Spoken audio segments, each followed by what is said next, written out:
પીવાતું પીણું એટલે કે ચા. ચાની શું છે સાઈડ ઇફેક્ટથી આપણે બધા અજાણ હોય છે, મોટા ભાગના લોકો અજાણ હોય છે. આપણે એની થોડી સાઈડ ઇફેક્ટની વાત કરીએ તો કે જો એક તો શું છે કે એમાં શું નિકોટિન હોય છે. એટલે નિકોટિન એટલે કેફીન. કેફીન એટલે શું, એના સાઈડ ઇફેક્ટ શું થાય છે કે એ મગજને ઉત્તેજિત કરે છે. ઉત્તેજિત કરે, મગજને સ્ટિમ્યુલેટ કરે. એટલે શું થાય છે કે આપણને શું છે કે ફ્રેશનેસ જેવું લાગે. ફ્રેશનેસ એટલે કે આપણને કોઈ મૂડ આવતો એવું લાગે. એટલે આપણે શું છે કે કોઈ બી કામ કરવાનો આપણને મૂડ ના હોય ને તો આપણે કદાચ ચા પીએ તો આપણને થોડું મગજ ઉત્તેજિત થાય. ધારો કે અમુક એવો કામ તમે કરતા હોય ત્યાં સુધી બરાબર છે. ધારો કે તમે કઈ રાત્રે કઈ વાંચતા હોય અને મૂડ ના આવતો હોય તો ચાલે, એવું અવગણી શકાય એટલું બધું. પણ પછી તમે આમ તો શોખ ખાતર જો ચા પી કરો તો શું છે આગળ જતા લાંબે ગાળે તમને આ નિકોટિનને લીધે કઈ ને કઈ એમાં કહેવાય એક કેફીન કહેવાય. એના લીધે શું આગળ જતા તમને કઈ ને કઈ નુકસાન થવાના ચાન્સીસ રહે છે. આમ થોડું ઘણું અવગણી શકાય. એટલે કે તમે ખાલી જો એવું કઈ ઘણી વખત શું છે કે તમે એવું કઈ કામ કરતા હોય કોઈ અને તમને ઘેન એટલે શું કેહેવાય કે ફ્રેશનેસ લાવવા માટે મૂડ નથી એવું કે તો તમે આ ચા પી શકો તો ચાલે. પછી બીજું એક છે કે ઊંઘ ઉડાડવા માટે ઘણા લોકો શું છે કે આપણા વિદ્યાર્થી કાળમાં વિદ્યાર્થીઓ એવું પીતા જ હોય છે કે શું છે કે રાત્રે વાંચવા બેસતા હોય ઊંઘ આવતી હોય એવું લાગે તો શું છે કે તમે રાત્રે ચા પીને વાંચી શકો છો. તો થોડું ઘણું એ કેફીને લીધે ઊંઘ તમારી ઉડાડી શકે છે. પણ કદાચ કોઈ વ્યક્તિઓને એવું હોય કે કદાચ ઊંઘની બીમારી હોય તો પણ એ લોકો ચા, તો પછી એમને વિચારવું પડે. તો શું કરવું પડે કે એમને ચા ઓછી કરવી પડે અને શું છે કે સાંજના 5 વાગ્યા પછી તો ચા બંધ જ કરી દેવી પડે. એટલે કે જે લોકોને કદાચ ઊંઘનો પ્રોબ્લેમ રહેતો હોય તો પછી એમને એક વખત આ જોવું પડે કે મારે કદાચ ચા તો નથી વધારે પીવાતી ને, કેફીન ના લીધે ઊંઘ ઓછી કરી શકે છે આપણી.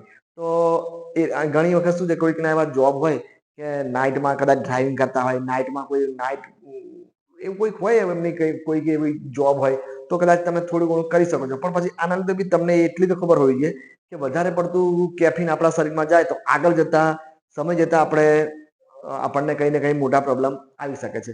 બીજું શું છે કે એક ડાયાબિટીસના દર્દીઓ માટે આ એક બહુ જ ખતરનાક એવું શું કહેવાય કે સ્લો પોઈઝન કહેવાય. આમ તો બધાને ખબર જ હશે કે ડાયાબિટીસમાં શું હોય છે કે આમે આપણા શરીરમાં ગ્લુકોઝ વધારે બનતી હોય છે.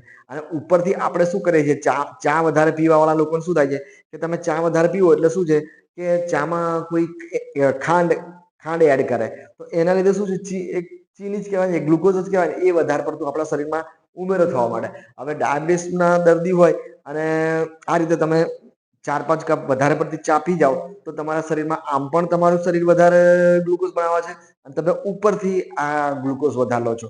તો પછી શું છે કે હવે ડાયાબિટીસની સાઈડ ઇફેક્ટ તો થવાની જ છે. આજે નહીં ખબર પડે તમને, કેમ કે અમુક સમય પછી તમને શું છે ડાયાબિટીસથી તમારું કિડની બગડી શકે છે, બ્રેઇન બગડી શકે છે, હાર્ટ બગડી શકે છે અને એવા જે લીવર બી બગડી શકે છે. એટલે મેન આપણા જે મુખ્ય અંગો છે એ બગડી શકે છે. પણ એ ક્યાં ને કે તમે જયારે સમય જતા, હવે આપણે ઘણી વખત શું કરીએ છીએ કે જે લોકલ ટ્રીટમેન્ટ કરાવતા હોય છે કે ભાઈ ડાયાબિટીસ જે લોકલ, પણ આવી આપણે જે ધીરે ધીરે સાઈડ ઇફેક્ટ થતી હોય ચાની એને અવગણતા હોય છે કે ચા પીવાથી હું તો આટલા ટાઈમથી પીવું છું, મને કઈ નથી થયું તો હવે આગળ શું થવાનું છે. એવું નથી કે તમને તમે જે મોરસ જે લઈ રહ્યા છે તો આજે નહીં તો કાલે ધીરે ધીરે તમને લાંબા ગાળે તો કઈ ને કઈ અસર થવાની છે.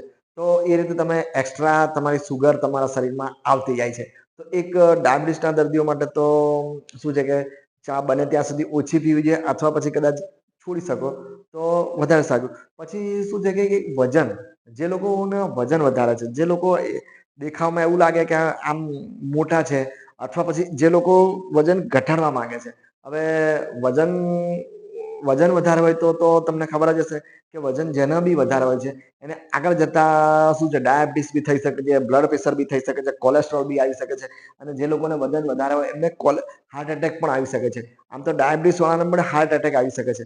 એટલે કે આ બધું જે લોકોને આ બધા પ્રોબ્લેમો સમય જતા અમુક સમય પછી તમે કહો છો કે અમે કશું કોઈ અમને વ્યસન નથી, અમને કશું કોઈ તકલીફ નથી, તો પણ આવું કેમ થવાની શક્યતા? તો કે આગળ જતા અત્યારે કેમ 40-50ની ઉંમરમાં બી આપણને કોઈને એટેક બી આવી જાય છે.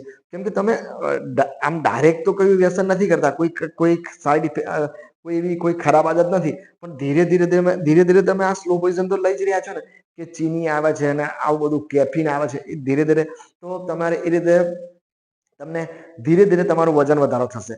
તો વજન જેને બી વધશે, તો વજન કઈ રીતે વધે, તો કે આમાં કેલેરી વધારે છે. કેલેરી કઈ રીતે વધારે હોય છે એના વિશે આપણે ચર્ચા કરીએ. તો કે ચામાં 1 કપ તમે ખાલી ચા 1 કપ પીવો, એક જ કપ, તો બી 50 થી આની આસપાસ કેલરી આવતી હોય છે મોરસને લીધે. આમ પણ ગળ્યું વસ્તુ તો જેને બી વજન વધારે છે એ લોકોએ ગળ્યું વસ્તુ આમ પણ છોડવી પડે છે, અને તેલ છોડવું પડતું. તો તમે આ મોરસ તો આખા દિવસમાં 5-1 કપ પી જતા હોય, તો પછી શું થાય કે દિવસમાં આમ બી તમે જો 4-5 કપ પી જાઓ, તો તમને શું થાય કે 200 થી 300 કેલરી તમે દિવસ દરમિયાન લઈ લો આમથી જ. હવે 200 થી 300 કેલરી એટલે 300 કેલરી બાળવા માટે આપણે કેટલી મહેનત કરવી પડે, કે તમે કમસે કમ અડધો પોણો કલાક સલંગ કસરત કરો, તો તમને 300-350 કેલરી તમે ખર્ચ કરી શકો છો.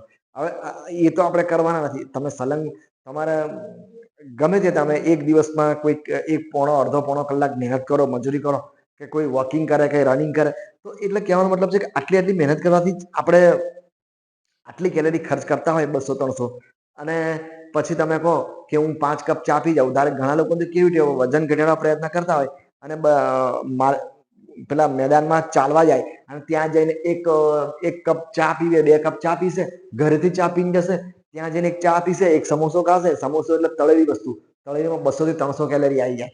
તો એ કહેશે કે મેં 200 થી 250 કેલરી ત્યાં ખર્ચ કરીને આવ્યો, કસરત કરીને આવ્યો. જોડે ત્યાં જઈને 50 કેલરી ચામાં આવી જાય, 300 કેલરી ચામાં સમોસામાં આવે, ઘરે આવીને પાછો ચા નાસ્તો. તો એના કરતા તો હું તો કહું 500-600 કેલરી લઈને આવીને કે હું વજન ઘટાડું. એટલે કહેવાનો મતલબ છે કે જે લોકોને વજન ઘટાડવા માંગતા હોય છે, એ લોકોએ બી ચાથી થોડું દૂર રહેવું પડે. હવે ઘણા લોકો આપણે શું કરીએ છીએ, વજન ઉપવાસ કરતા હોય છે. ઉપવાસમાં શું કરતા હોય છે કે દિવસ દરમિયાન ઉપવાસ કરતા હોય છે, પણ એ બી એવું જ કરતા હોય છે કે 4-5-6-7 કપ ચા પી નાખે. હવે એમને એટલી બી ખબર હોવી જોઈએ કે તમે વજન ઘટાડવા માંગો છો, તો વજન ઘટાડવા માટે તમે કમસે કમ આપણે શરીરની જરૂરિયાત છે 1500-1700 કેલરીની, અને આપણે કરવાની છે 1000 કેલરી. તો જ 1000 કેલરી આપણે કન્ટિન્યુ રાખશો 15 દાડા 20 મહિના, તો તમે શું છે કે ધીરે ધીરે વજન ઘટાડો. તો એની જગ્યાએ તમે આવી 4-5 કપ ચા પી નાખો, તો 300-400, તો પછી તમે આમ શું છે કે હવે કેટલું અઘરું છે. તમે સિમ્પલ થોડું થોડું જમો ને, તો બી તમારામાં 1200-1300 કેલરી થઈ જતી હોય છે. થોડું બિલકુલ નોર્મલ 1-2 રોટલી, એકાદ કપ શાક ખાવો, એકાદ વાટકી દાળ ભાત, એવું નોર્મલ એક ટાઈમ જમો ને, તો બી તમે 1200-1300 કેલરી થઈ જાય પેટમાં. તો આપણું વજન ઘટાડવા માટે 1100-1000ની આસપાસ કેલરી લાવવી પડે. તો વજન ઘટાડવું કેટલું બધું અઘરું છે. તમે જેટલું માનો એટલું વજન ઘટાડવું અઘરું. એમાં ઘણું છોડવું પડે. તમારા મોઢાના બધા સ્વાદ છોડવા પડે. ગળ્યું, તળેલું અને આવા જે સ્વાદિષ્ટ જે મોઢાને ગમતું હોય છે ને, એ તો છોડવું જ પડે. કેમ કે મોઢાને જે ગમે છે એમાં કઈ એટલો બધો ફાયદો થતો નથી. જે બિન સ્વાદ છે ને, જેમાં સ્વાદ નથી ને, એ ખાઓ તો કઈ ફાયદો થાય. જે વગર ગાજર, મૂળા, ટામેટા, કાકડી, જે સ્વાદ વગરનું. હવે આપણે સ્વાદ વાળું શું, તો કે પેલા કોલ્ડ ડ્રિંક્સ ને પેપ્સી કોલા ના બધા નહીં ખાયા ફાસ્ટ ફૂડ. એટલે એ બધું તો વજન ઘટાડવા માટે શક્ય જ નથી. એટલે વજન ઘટાડવામાં ફાયદો નથી થતો, અને જે અમુક પાચન તંત્રને લગતી તકલીફો ઊભી કરે. એટલે કે કહેવાનો મતલબ છે કે જે લોકો વજન ઘટાડવા માંગે છે, એ લોકો માટે બી ચા એટલી બધી સારી નથી. હવે બીજું એક પ્રોબ્લેમ થાય છે કે શું, પાચનને લગતો. તો પાચનમાં શું થાય છે કે ઘણી વખત તો તમે આપણે શું છે, ઘણા લોકોનું કહેવું એવું છે કે મારે તો ઉઠ્યા પછી તરત ચા પીવાની. હવે ભૂખ્યા પેટે જે લોકો ચા પીવે છે, એમના માટે તો કેવું છે કે એમની પાચન જો આવા અમુક ઘણા એવા પીણા છે કે જે સ્ટ્રોંગ પીણા, ચા, કોફી, મસાલા, તમાકુ, પછી આપણા જે બિયર, આલ્કોહોલ, હવે એવા કોઈ બી પીણા તમે પીવો ને, એટલે તમારા શરીરમાં એસિડ વધારે બને. હવે એસિડ વધારે બને એટલે તમને શું થાય કે જે બનવાનો છે એના કરતા બી વધારે બનાવવાનો. તમે દિવસ દરમિયાન ગમે ત્યારે વધારે પડતું એસિડ બનાવ કરો, તો શું થાય છે, પેટમાં ચાંદા પડે. એસિડ કરે શું? એસિડ ખરેખર ક્યારે જરૂરી છે કે જયારે આપણા ખોરાકમાં કોઈ ખોરાક જાય ને, એને પચાવવા જરૂર, એને નહીં કહ્યું, એને સારું એવું પાચન કરવા માટે જરૂર છે. આપણે તો બિનજરૂરી શરીરમાં એસિડ પેદા કરીએ, તો એ એસિડ થી શું થાય, ચાંદા પડી જાય. ચાંદા પડી જાય એટલે પછી તમને બળતરા જેવું થાય ને, અંદર દુખાવો થાય ને, ખાધા પછી દુખાવો થાય ને, ભૂખ્યા પેટે દુખાવો થાય ને, એ કયા કયા અલ્સર છે એના પર આધાર રાખતું હોય છે. પછી તમારે કેટલી હેરાનગતિ. તમે કોઈ સોનોગ્રાફી કરો ને જાણે શું શું કરો આગળ જાઓ એટલે પેલો કંઈક આ કામ કરો ને સોનોગ્રાફી તો ખબર પડતી નથી એટલે અંદર સોનોગ્રાફી ઉપરથી કરે એમાં એટલું બધું ખબર ના પડે કેમ કે આ પેલા ઓર્ગન કહેવાય સ્ટમક કહેવાય એટલે અંદર દૂરબીન નાખો તો જ ખબર પડે અંદર દૂરબીન નાખીને અંદર જાય તો ખબર પડે તમને ચાંદા કેટલા છે એ બધા કરતા નથી એ બે એના કરતા બધા ઉપર છેલ્લું સોનોગ્રાફી કરાય એટલે કહેવાનો અર્થ કે એ બધી તમે પ્રોસેસમાં તમારે જવું પડે ચાંદા થઈ જાય તો એના કરતા તમે ચા જેને પ્રોબ્લેમ છે એસિડિટીનો એને તો કોઈ દિવસ ભૂખ્યા પેટે આ કશું જ નહીં પીવું જોઈએ ચાય નહીં પીવું જોઈએ કે આવા કોઈ વ્યસન તમાકુ બીડી ને જે તમે પીતા હોય ને આલ્કોહોલ એ બધું જ બંધ રાખવું જોઈએ એસિડિટી માટે તો શું છે કે એસિડિટી એટલે શું આમ ખટ્ટા ખટ્ટા ઓડકાર આવે અને ઉલટી જેવું થાય ને બળતરા થાય ને છાતીમાં ગભરાવાનું એ બધા લક્ષણો છે એસિડિટીના એ તો જેને એસિડિટી રહેતી હોય એને ખબર પડી જ જાય છે ડોક્ટર બી કહી દે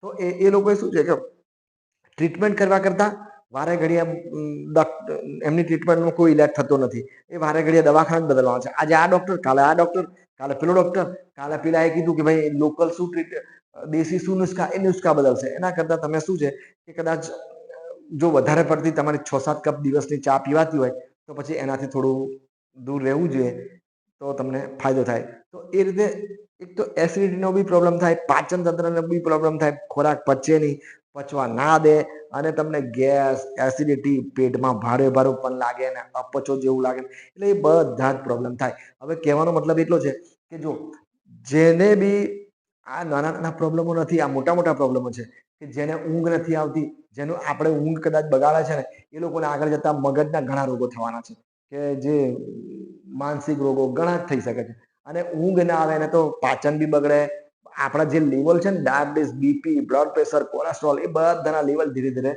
ડિસ્ટર્બ થાય તમને કદાચ કોઈ માનસિક બીમારીના બી રોગ બની શકો આગળ જતા પછી તમને કદાચ ડાયાબિટીસમાં તમે વધારે પડતી ચા પીવાતી હોય તો ડાયાબિટીસના લેવલ આજે તમે કદાચ તમારી ટેબ્લેટ્સથી કંટ્રોલ કરી શકો છો આજે અત્યારે શરૂઆતના સ્ટેજમાં કરી શકો છો પણ જેમ જેમ આગળ જશો ને એમ એમ પછી તમારો ડાયાબિટીસનો કંટ્રોલ થવાનો નથી એટલે ટેબ્લેટ્સથી પછી તમે ઉપલા સ્ટેજમાં જવાનું ને આ ચાને લીધે તમારે ટેવ પડી ગઈ ચાને લીધે વ્યસન થઈ ગયું છે એટલે ના પીવો તો બી એના વિડ્રોલ સિમ્ટમ્સ આવશે એટલે એ બધું આગળ જતા તમને જ્યારે ખરેખર તમારી જે અમુક ઉંમર પછી તમને વધારે પ્રોબ્લેમ કરે એવી જ રીતે વજન વધારો વજન તો કેવું છે કે જેનું વજન આગળ જતા વધી જશે એને બી ઘણા જ પ્રોબ્લેમ છે વજન વધારે બધાને ખબર છે કેટલા એટેક બી આવી શકે છે અંદર નળીઓમાં કોઈ જામ થઈ જાય કોલેસ્ટ્રોલ વધે બીપી વધે ડાયાબિટીસ વધે તો વજન વધારવામાં બી કઈ એટલો બધો ફાયદો નથી પછી જેનું પાચન તંત્ર બગડે ને એને તો કેટલા પ્રોબ્લેમ એમાં ગેસ થઈ જાય એસિડિટી થઈ જાય પાચનને લીધે